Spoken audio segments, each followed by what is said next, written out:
really easy for tiny decisions to take you completely off track over a period of time. Things that you might not even notice over the course of a week, maybe even a month. So I like to check in once a quarter, and today I'm sharing my process with you. Let's go.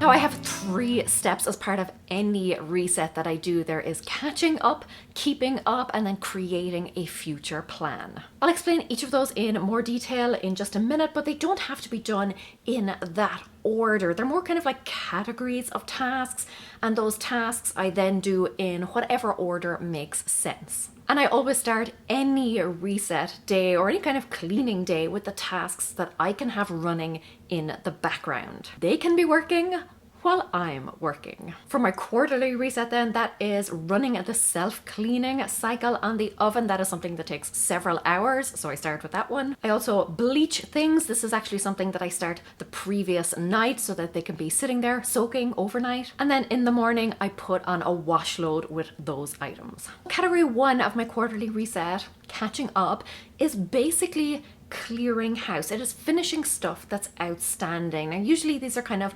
one-off tasks or things that aren't done on a frequent basis. You know, once they're knocked off my list, they're gone, you know, at least for a good while. So this quarter, that is taxes. Not my favorite task in the world, but listen, I am so glad that I kept good track of these last year. Actually, part of my monthly reset is to update my financial tracker so that jobs like these are much easier when the time comes. Honestly, reset routines are my saving grace. Without them, I would fall so far behind with pretty much everything. Oh, and by the way, if you are an email subscriber, you can grab the free printable of all my reset checklists.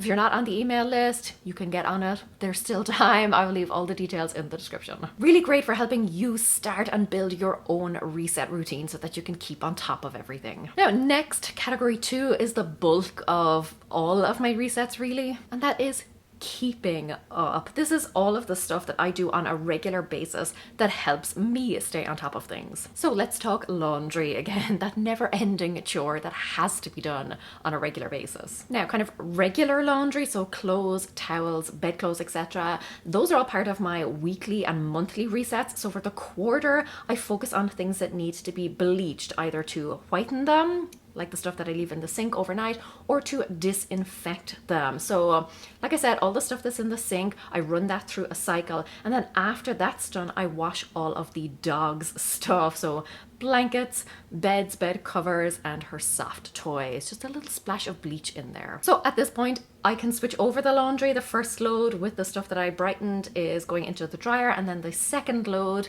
like I said, in there with a splash of bleach. And again, while they are working away, while the machine and dryer are doing their jobs, I can get on with other stuff. Next up then is donating. Now, I never used to kind of schedule this rigidly or regularly, but I found over the years that stuff was just building up in my home. So at least once a quarter, I make sure to get rid of it. Now, sometimes I do kind of in between trips if I've got a lot to donate, if it's starting to pile up, you know, if I've done a big decluttering job or anything. But having it on my quarterly reset just reminds me that if there's something sitting there, it's time to get it out. Honestly, otherwise I would be tripping over donation boxes all year long.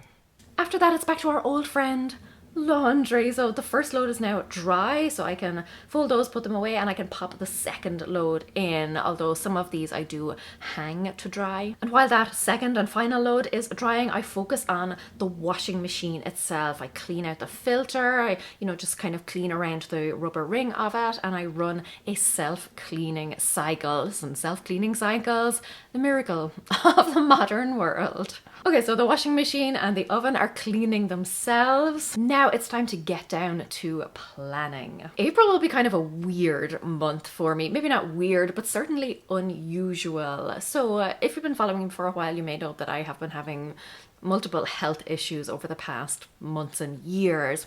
So for this month, my doctor wants me to go basically completely clean, stop taking medication, including vitamins and supplements, and stop eating processed food. So I have definitely improved my diet significantly over the past few months, but this is kind of just a little step up. So I'm going to be doing that for a month to see if that improves my condition, my undiagnosed, like mystifying condition. So yeah, that's probably going to be a little bit of a challenge for me. So I definitely want to be prepared for that. But first up when it comes to planning is updating my goals and my vision board. I'm going to spend a little bit of time kind of focusing on what I would like to accomplish this next quarter. I'm going to update my vision board accordingly and then set it as the lock screen on my iPad, which I use multiple times a day. Now, next is something I don't normally do. Like I said, for the next month, I'm going to be eating clean. So I'm going to write a list of foods that I can eat so that I'm not stuck for meal or snack ideas, because I know the second that I run out of ideas, the temptation is going to be there to reach for something that is kind of processed and ready to go. Now, obviously this video, I just shared my quarterly resets, but you really need the weekly and monthly ones too, because they all build on each other to help you stay on top of things. If you'd like to kind of see how I do my weekly and monthly resets, you can check them out in this playlist right here. And until then, go raibh míle maith agaibh. Agus feicimid sibh go luath. Slán!